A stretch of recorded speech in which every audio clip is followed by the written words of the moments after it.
Good morning, students. Today we will discuss our topic.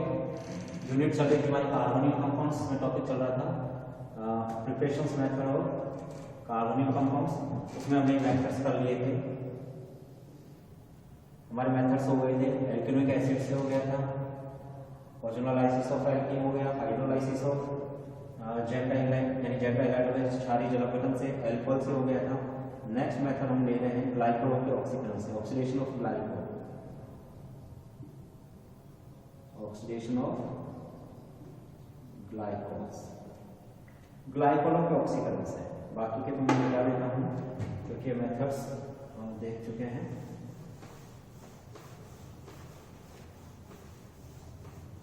ग्लाइकोलों के ऑक्सीकरण से हम देखते हैं कि क्या क्रिया होगी।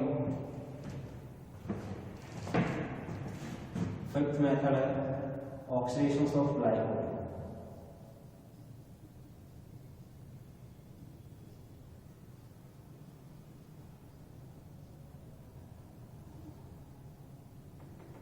ग्लाइकोलों के ऑक्सीकरण से देखो, ग्लाइकोलों के ऑक्सीकारी क्लीवेज से भी इनका निर्माण होता है, ऑक्सीकारी विदलन होता है ग्लाइकोल का।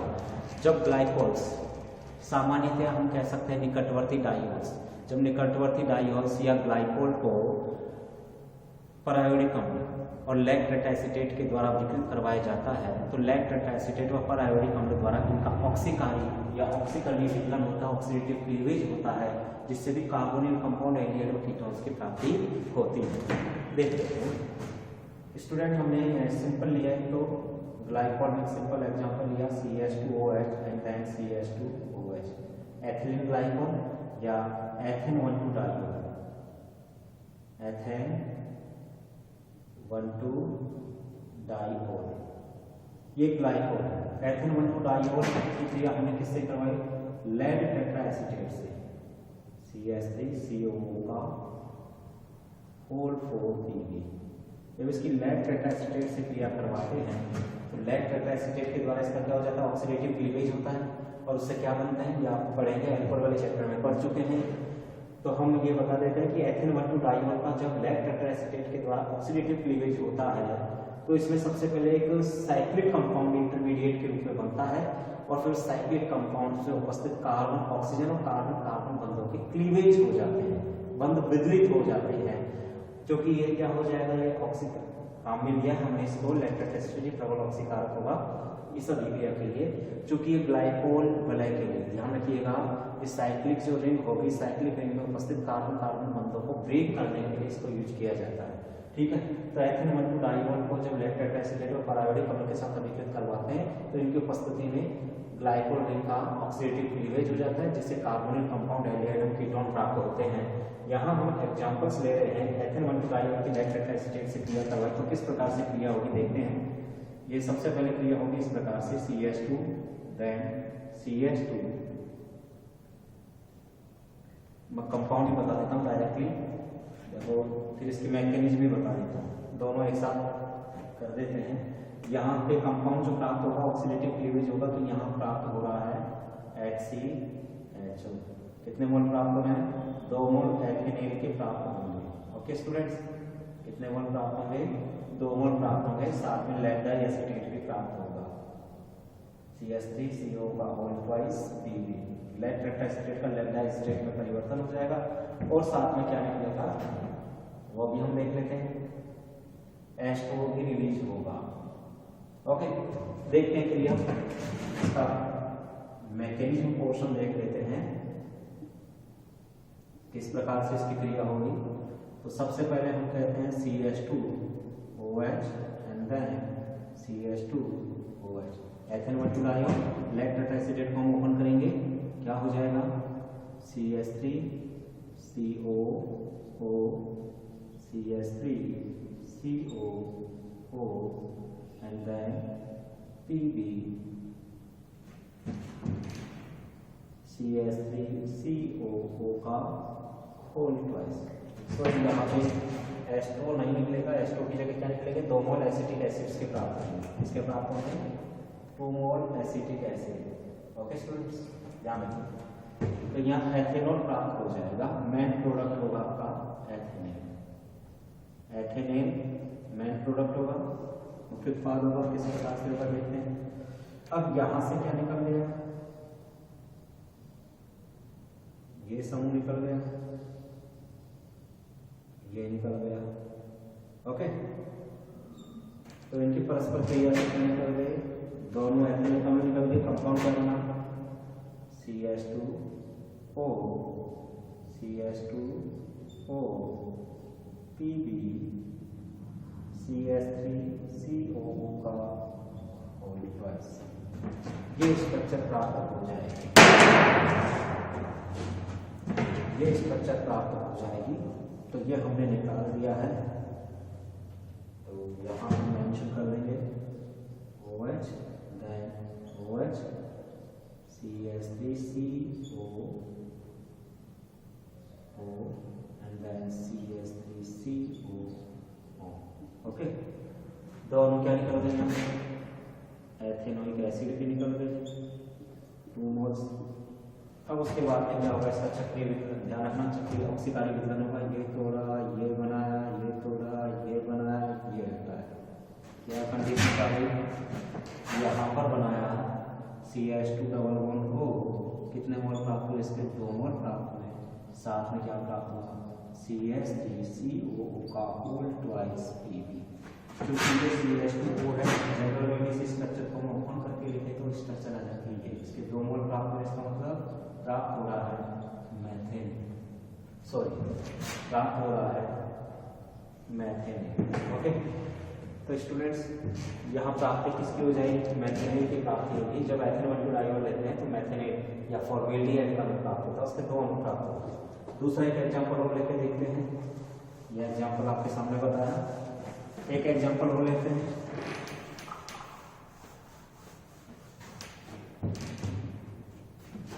हमने एग्जाम्पल लिया CH3 CHOH and then CH2OH, propane diol, और इसकी भी क्रिया करवाएंगे लेड टेट्राएसिटेट से, तो CH3COO का होल 4Pb। लेड टेट्राएसिटेट की उपस्थिति में इसका ऑक्सीकरण हुआ, कंपाउंड क्या प्राप्त हुआ, यहाँ प्राप्त होंगे एक तो CH3COH, दूसरा प्राप्त होगा COH। ओके, और बाकी बात हम देख लेंगे। तो यहाँ तो प्राप्त होता है एक अणु एथेनेल का प्राप्त होता है और एक अणु मैथेनेल का प्राप्त होता है। ओके स्टूडेंट्स, अब एथेनेल का प्राप्त कैसे हुआ वो देखते हैं। CH3 CH CH2OH क्रिया करवाई थी अब इसकी, CH3COO CH3COO and then Pb CH3COO का होल ट्वाइस। क्या निकल गया यहाँ से, एक अणु एसिटिक एसिड का यहाँ से गया और एक अणु यहाँ पे चला गया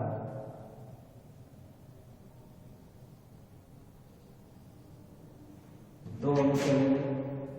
जब 2 अणु CH3COOH के चले जाएंगे, एथेनॉल का हमने निष्कासित कर लिया, डिक्लेमेशन से बाहर निकालेंगे, क्या बनेगा CH3 CH CH2O Pb CH3COO का होल ट्वाइस। अब इसमें क्या हो जाएगा, जो साइक्लिक रिंग होगी, इसमें धातु ऑक्सीजन बॉन्ड और कार्बन ऑक्सीजन बॉन्ड क्लीवेज होंगे। नए ध्यान रखिएगा, इसमें कुछ बॉन्ड क्लीवेज होंगे, कुछ पुराने बॉन्ड टूटेंगे, नए बॉन्ड्स फॉर्मेट होंगे। ये तोड़ा, ये बनाना, ये तोड़ा, ये बनाना, ये तोड़ा। मुख्य रूप से जो ऑक्सीडेशन ऑफ ग्लाइकॉल होता है उसमें कार्बन कार्बन बंध ब्रेक होता है, कार्बन कार्बन बंध का ऑक्सीडेटिव क्लीवेज होता है। तो oxidative cleavage of carbon carbon bond, जो ये कार्बन कार्बन बॉन्ड का क्या होता है, इसमें ऑक्सीडेटिव क्लीवेज देखने को मिलता है। ग्लाइकोल के ऑक्सीकरण में oxidative cleavage of carbon carbon bonds होते हैं। कंपाउंड क्या प्राप्त हो जाता है, यहाँ प्राप्त हो रहा है CH3CH डबल बॉन्ड क्या आ रहा है, तो एथेनॉल प्राप्त हो गया। नीचे क्या हो रहा है CH2 डबल बॉन्ड, इसका मतलब HCOH। ठीक है, और लेफ्ट डाइएसिटेट का मतलब हो ही जाएगा, वो हमें पता है CH3CO का होल ट्वाइस टू Pb, ये बन ही जाएगा। तो ये प्रक्रिया हो गई, ये हमने लिया प्रोपेन 1,2 डाइऑल से, प्रोपेन 1,2 डाइऑल का ऑक्सीडेशन करवाया, तो प्रोपेन 1,2 डाइऑल से प्राप्ति किसकी हो गई, उससे प्राप्ति एथेनॉल की भी हुई और मेथेनॉल की भी हुई। ओके स्टूडेंट्स, अब बात कर लेते हैं कि अगर मान लीजिए हम फिनिकोल काम में ले लेते तो क्या होता। एग्जाम्पल, अगर मान लीजिए हम एग्जाम्पल काम में लेते हैं CH3 CHOH CHOH CH3, butane 2,3 diol अगर काम में लेते हैं 2,3 ब्यूटेन 2,3 डाइऑल, ब्यूटेन 2,3 डाइऑल अगर काम में लें और अब हम कह रहे हैं इसका परायोडिक अम्ल द्वारा ऑक्सीडेशन करवाएं, सेम वैसे ही होगा। तो परायोडिक अम्ल द्वारा ऑक्सीकरण करवाने पर इसमें भी कार्बन कार्बन बॉन्ड क्लीवेज हो जाएंगे और कंपाउंड क्या बनेगा CH3 COH, कितने अणु बनेंगे इसके, 2 मोल एथेनॉल के प्राप्त होंगे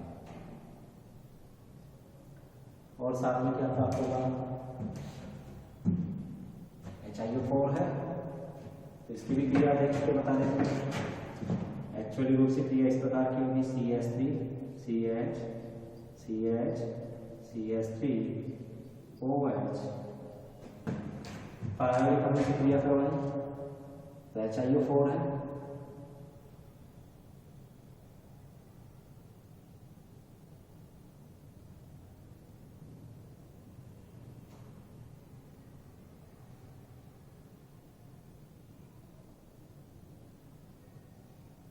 ये लीजिएगा,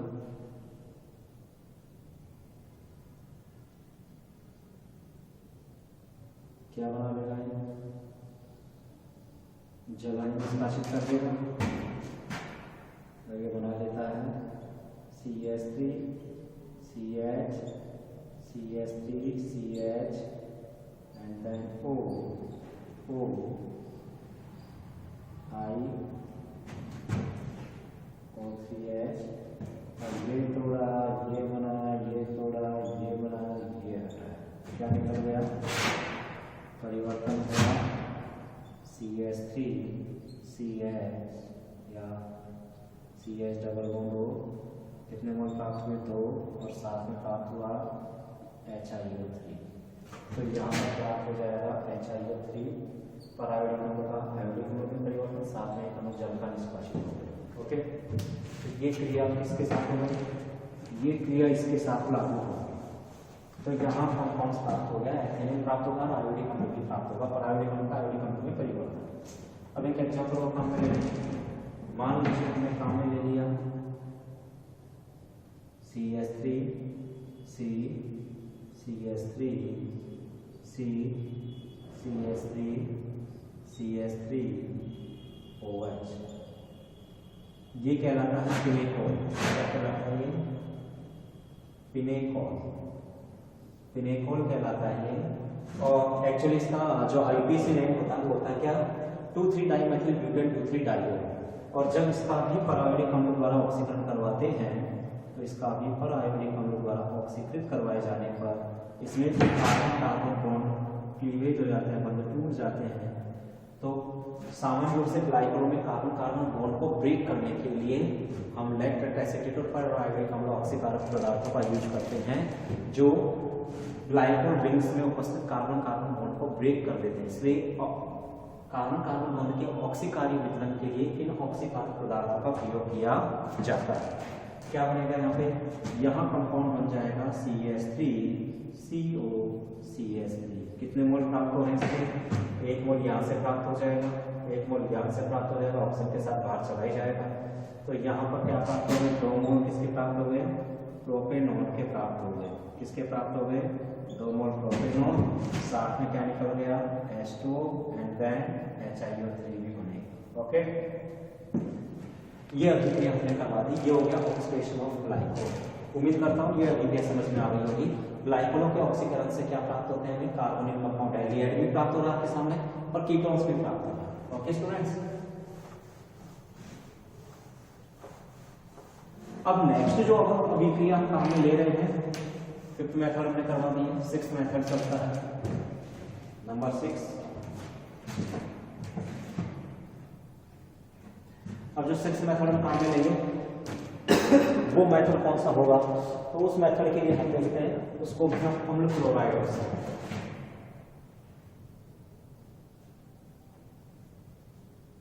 एसिड क्लोराइड या अम्ल क्लोराइड से, अम्ल क्लोराइड से भी कार्बनिक यौगिक की प्राप्ति होती है। और इसमें विशेष क्रिया हम देख रहे हैं अम्ल क्लोराइडों में रोजेनमुंड अपचयन।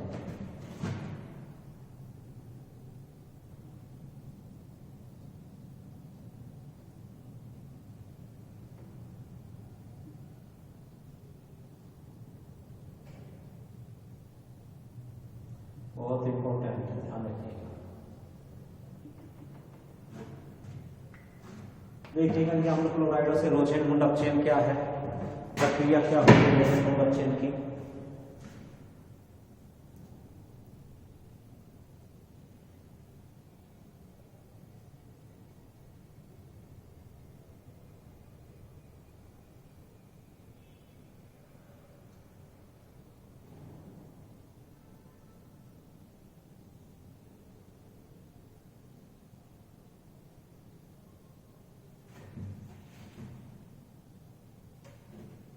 देखिएगा रोजेनमुंड अपचयन क्या है। रोजेनमुंड अपचयन की अगर हम बात कर लें तो रोजेनमुंड अपचयन ध्यान रखिएगा इस विधि के द्वारा अम्ल क्लोराइडों से अगर हम रोजेनमुंड अपचयन की बात करते हैं, रोजेनमुंड अपचयन क्या है, तो इस मेथड में क्या करते हैं, जो हम एसिड हैलाइड होते हैं, जो अम्ल क्लोराइड होंगे, एसिड हैलाइड या अम्ल क्लोराइडों को अपचयित करवाया जाता है, उनको हाइड्रोजनीकृत करवाया जाता है उबलती हुई जाइलिन में। तो इस मेथड में क्या करते हैं, इस मेथड में एसिड हैलाइडों की क्रिया या एसिड हैलाइडों को उबलती हुई जाइलिन में बेरियम सल्फेट आधारित पैलेडियम उत्प्रेरक की प्रेजेंस में हाइड्रोजन गैस द्वारा अपचयित करवाया जाता है, जिससे क्या प्राप्त होते हैं, जिससे एल्केनेल मतलब एल्डिहाइड की प्राप्ति होती है। ठीक है, और बने हुए एल्डिहाइड और आगे ऑक्सीकृत नहीं हो पाते। ठीक है, वो सॉरी अपचयित नहीं हो पाते, बने हुए जो एल्डिहाइड है और आगे एल्कोहल में अपचयित नहीं हो पाते। क्यों?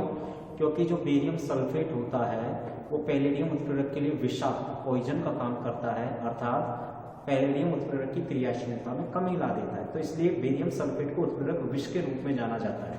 और हमने 10th क्लास में पढ़ रखा है कि उत्प्रेरक विष क्या होता है, जो उत्प्रेरकों की क्रियाशीलता में कमी ला देते हैं वो क्या कहलाते हैं, उत्प्रेरक विष कहलाते हैं।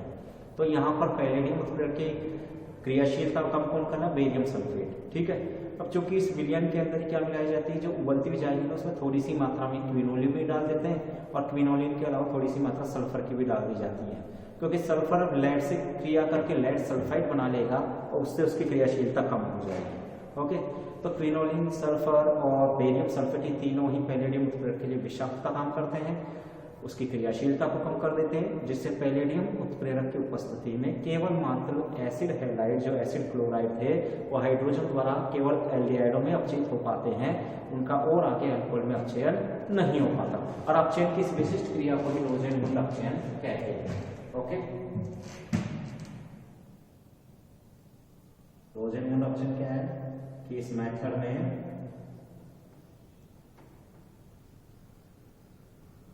BaSO4 आधारित पैलेडियम उत्प्रेरक की प्रेजेंस में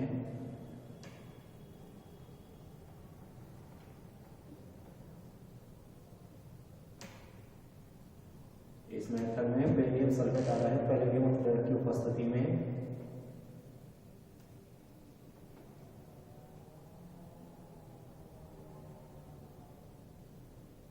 एसिड क्लोराइडों को डायरेक्टली मैं आपको बोल दिया वो आप समझ जाइएगा, क्योंकि इसको लिखने का मतलब नहीं समझाना है। तो रोजेनमुंड अपचयन क्या है, रिपीट कर रहा हूँ कि एसिड क्लोराइडों को बेरियम सल्फेट आधारित पैलेडियम उत्प्रेरक की उपस्थिति में उबलती हुई जाइलिन में हाइड्रोजन द्वारा अपचयित करवाने पर एल्केनिल या एल्डिहाइड्स की प्राप्ति होती है। अपचयन की इस विशिष्ट क्रिया को ही रोजेनमुंड अपचयन कहते हैं। अपचयन की इस विशिष्ट क्रिया के अंदर पैलेडियम उत्प्रेरक की क्रियाशीलता में बेरियम सल्फेट के द्वारा कमी ला दी जाती है, इसलिए बेरियम सल्फेट इसके लिए उत्प्रेरक विषाक्त का कार्य करता है, उत्प्रेरक विष का कार्य करता है, साथ ही अभिक्रिया मिश्रण के अंदर कुछ मात्रा में क्विनोलिन व सल्फर की भी डाल दी जाती है, जो भी पैलेडियम उत्प्रेरक की क्रियाशीलता में आवश्यक रूप से कमी ला देते हैं। ठीक है, तो ताकि बनने वाले जो एल्डिहाइड है वो और आगे एल्कोहल में अपचयित ना हो पाए। ओके, हाँ, इस मेथड के द्वारा किसको प्राप्त नहीं किया जाता? इस मेथड के द्वारा फॉर्मेल्डिहाइड की प्राप्ति संभव नहीं है। HCHO मैथेनेल की प्राप्ति इसके द्वारा संभव कभी नहीं होगी। मैथेनेल का इसके द्वारा निर्माण नहीं होता। मैथेनॉल को छोड़ करके जितने भी अदर एल्डिहाइड्स होंगे वो इसके द्वारा प्राप्त कर लिए जाते हैं। देखते हैं, CH3 CO Cl acid halide मैंने काम में लिया है। एल्केनॉल क्लोराइड में काम कौन सा लिया? एथेनॉल क्लोराइड या एसिड क्लोराइड?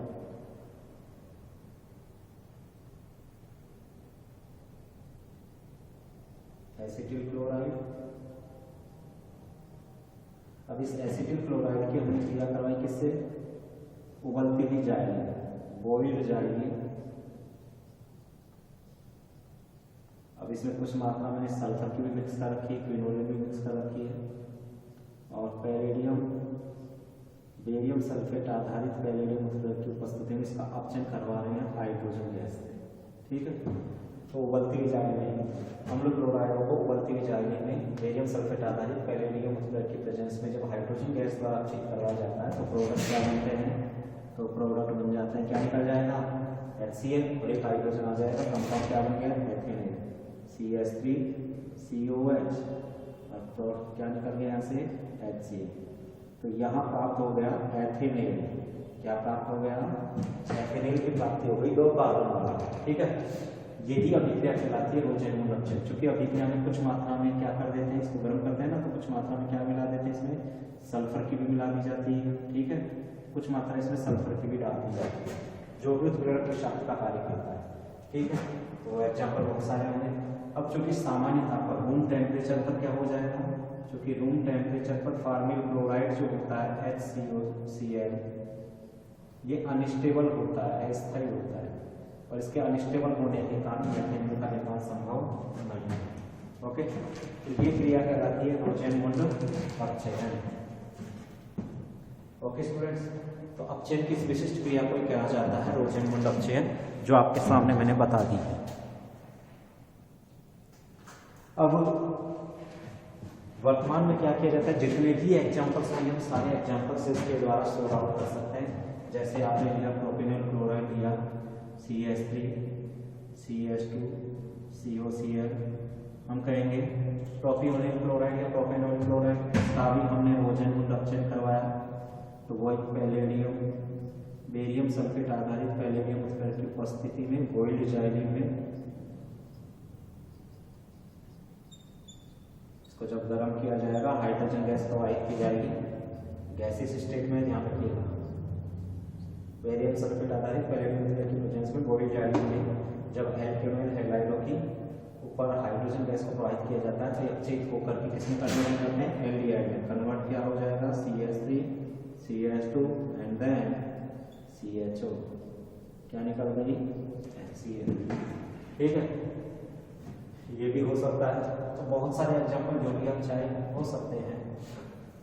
तो ये कहलाता है आपके रोजेनमूल अपचयन। एक बार फिर रिपीट कर देता हूँ। एसिड हैलाइडों को या एसिड क्लोराइडों को उबलते हुई जाइलिन में बेरियम सल्फेट आधारित पैलेडियम उत्प्रेरक की उपस्थिति में हाइड्रोजन गैस द्वारा अपचयित करने पर एल्डिहाइड या एल्केनॉल की प्राप्ति होती है। अपचयन की विशिष्ट क्रिया रोजेनमूल अपचयन है। अपचयन की विशिष्ट क्रिया रोजेनमूल अपचयन कहलाती है। रोजेनमूल अपचयन विशिष्ट इसलिए है क्योंकि इस अभिक्रिया के द्वारा केवल एल्डिहाइडों का निर्माण होता है, कीटोनों का निर्माण नहीं होता। ध्यान रखिएगा, रोजेनमूल अपचयन के द्वारा क्या नहीं होता? कीटोन फॉर्मेशन पॉसिबल नहीं है। Ketone formation not possible. इसके द्वारा कीटोनों का निर्माण संभव नहीं है। Ketone formation not possible. ठीक है, कीटोन फॉर्मेशन नहीं होगा। और क्या होगा इसके द्वारा? यही हम देख लेते हैं। क्योंकि अपचयन की क्रिया विशिष्ट इसलिए है क्योंकि इसमें आए बेरियम सल्फेट। ध्यान रखना, अपचयन की इस क्रिया में बनने वाले एल्डिहाइड और आगे एल्कोहल में अपचयित हो सकते थे, परंतु अभिक्रिया में बेरियम सल्फेट, सल्फर और क्विनोलिन पैलेडियम उत्प्रेरक के लिए विष का कार्य करते हैं, इसकी क्रियाशीलता को कम कर देते हैं, जिससे बनने वाले एल्केनेस और आगे एल्कोहल्स में अपचयित नहीं हो पाते। अपचयन की यही विशिष्ट क्रिया रोजेनमुंड अपचयन कहलाती है। तो एसिड क्लोराइड में हमने तो लिया रोजेनमुंड अपचयन।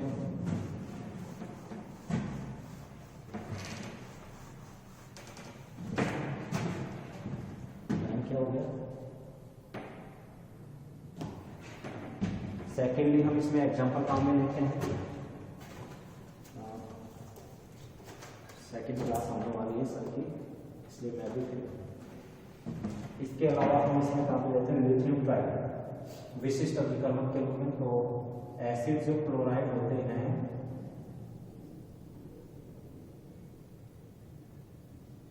एसिड क्लोराइड का जो रिडक्शन है वो और किसकी उपस्थिति में हो सकता है? एसिड क्लोराइड का रिडक्शन करने के लिए हम काम में किसको लेते हैं? तो इसके लिए विशिष्ट अपचय काम में लिए जाएंगे। तो एसिड क्लोराइड के अपचयन के लिए हम विशिष्ट अपचायक भी काम में लेते हैं। और विशिष्ट अपचायक कौन से हैं? तो विशिष्ट अपचायक में डिवेलेज का यूज करेंगे। एक तो विशिष्ट अपचायक एक तो कौन सा होगा? डिवेलेज डाई आइसोब्यूटिल एल्यूमिनियम हाइड्राइड। और एक लेते हैं हम कौन सा? Lithium tritertiary butoxy aluminium hydride.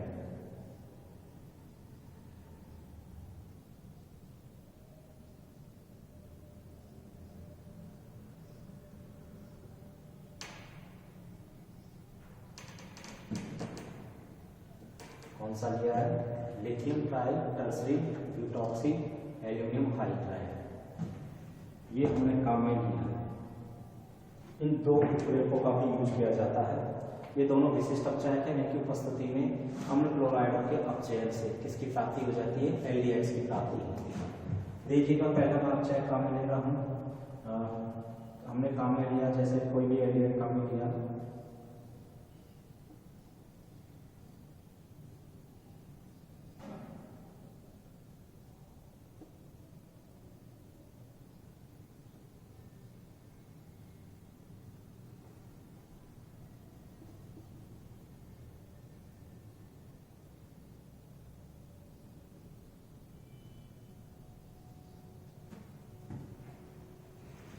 ये हमने एक एग्जाम्पल काम किया। CN समूह ने काम में ले लिया।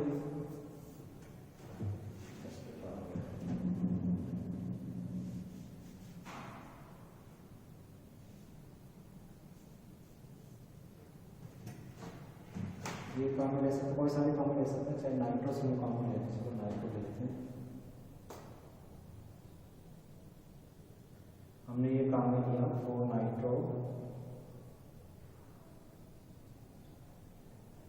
नाइट्रो अब ये बेंजीन रिंग भी काम में आ रही है, तो इसको क्या कहेंगे? 4 नाइट्रो बेंजोइल क्लोराइड। किसी C6H5COCl बेंजोइल क्लोराइड होता है। 4 नाइट्रो बेंजोइल क्लोराइड हमने काम में लिया है। अब इस एसिड क्लोराइड का हमने किसकी उपस्थिति में, तो ध्यान रखिएगा इनके लिए ईथर विलायक की प्रेजेंस होती है। अति न्यून तापमान -78 डिग्री सेल्सियस तापमान ये क्रिया कर लेते हैं। और विलायक कौन सा काम में लिया? ईथर विलायक की उपस्थिति में इसकी क्रिया करवाएंगे। तो ईथर विलायक की उपस्थिति में अपचयन की क्रिया में प्रयुक्त होते हैं और -78 डिग्री सेंटीग्रेड तापमान क्रिया कर लेते हैं। इनके जला प्रेजेंस है ना।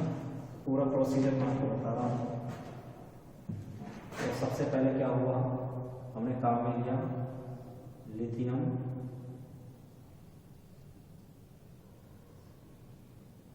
OCO CS3 का 4 थ्राइस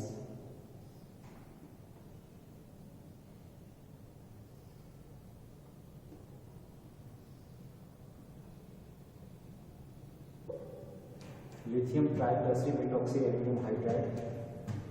ये -78 डिग्री सेंटीग्रेड ताप पर ईथर विलायक की प्रेजेंस में ये क्रिया करता है। फर्स्ट स्टेप हमने करवाया और फिर इसका हमने करवा दिया जाएगा गठन।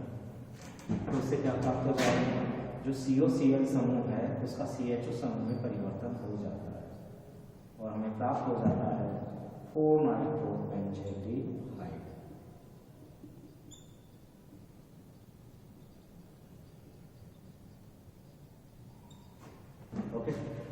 4 नाइट्रोबेंजीन रिएक्टिव प्राप्ति हो जाएगी। सेट टाइम कंप्लीट हो चुका है। उम्मीद करता हूँ मेरे द्वारा दी गई जानकारी से आप सेटिस्फाई हैं, तो प्लीज़ वीडियो को लाइक करिए।